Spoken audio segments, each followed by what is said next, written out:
I need you to do something for me. Ilabas mo si Mama sa kulungan. Ngayon na. Hindi kita matutulungan, Roman. Sarado na ang opisina. Kailangan nyo mag-antay hanggang sa Lunes. Pasensya na. Sumusunod lang ako sa batas. Nagpapatawa ka ba? Kami ang batas sa bayang to. Dati naman isang sabi lang ni Papa sa'yo, sumusunod ka na. Anong inaarte mo ngayon? Hindi ikaw sa mayor. Baka nakakalimutan mo.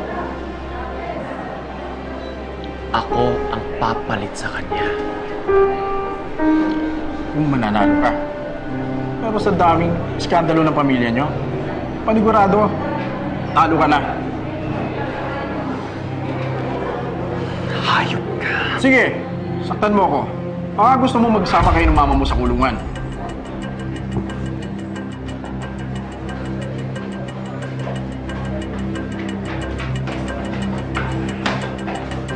Anong nangyari, kuya? Makakalabas na ba si tita? Hayop na piska na yan. Umanda siya sa akin kapag naging mayor ako dito. Ibig sabihin sa kulungan na matutulog si Mayora? Sisiguraduhin ko na pagpapayaran ni Clara at ni Jason yung ginawa nila kay Papa. Pagsisisihan talaga nila yung ginawa nila sa amin.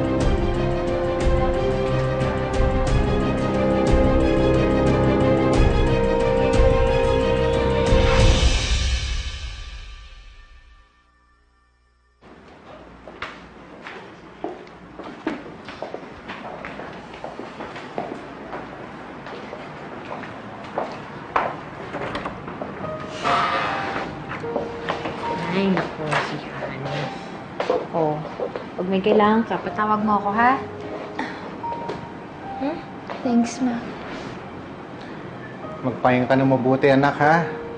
Magpalakas ka ng husto. At kapag okay ka na, promise, we will go out of the country. Yes, Dad. You won't believe what I heard. What? Oh, huwag ka na magpa-suspense. Sabihin mo na. Nakakulong ngayon si Raquel. Talaga? Ano nangyari? Nakakuha daw ng ebidensya si Clara na nagpapatunay na si Raquel ang nagtangka sa buhay ni Helen. Mabuti nga sa Raquel na yun, ha? Tapos na talaga maliligayang araw nila. Oh, this calls for a celebration! Ay, naku.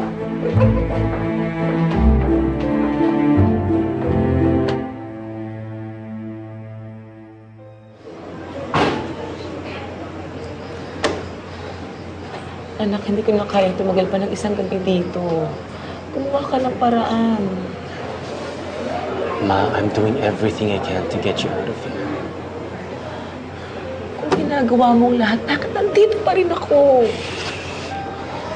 Konting tiis na lang, makakaalis na rin kayo dito. Hayop na Clara yan. Siyang may kasalanan ng lahat ng to. Huwag kayo mag-alala, Ma. Pinag-iisipan ko kung anong ganting gagawin ko sa dalawang yun.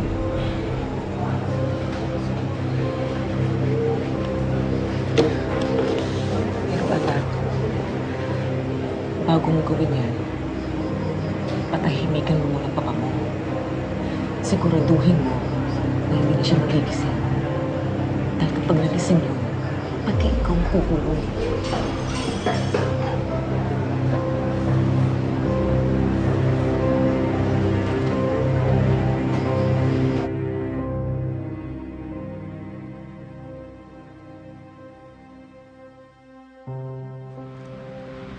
Paano kaya yan pagka nagising ang papa mo at nalaman niya yung tungkol kay Raquel? Paano yan kung palabasin niya si Raquel sa kulungan? Kukumbinsin ko si Papa na hayaan yung asawa niyang pagbayaran lahat ng mga kasalanan na ginawa niya.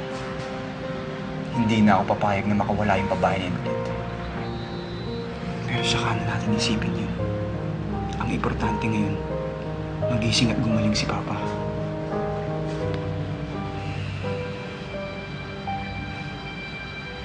Moises? Jason? Gumagalaw ang mata ng papa mo! Tatawag kaya tayo ng nurse? Oo. Papa? Papa? Anong ginagawa niyo dito? Lumayas kayo. Wala kayong karapatan lumapit sa papa ko. Ama ko rin siya. Ako ang legal na anak. Kaya ako magdedesisyon kung sino pwedeng lumapit sa kanya o hindi. Kaya alis.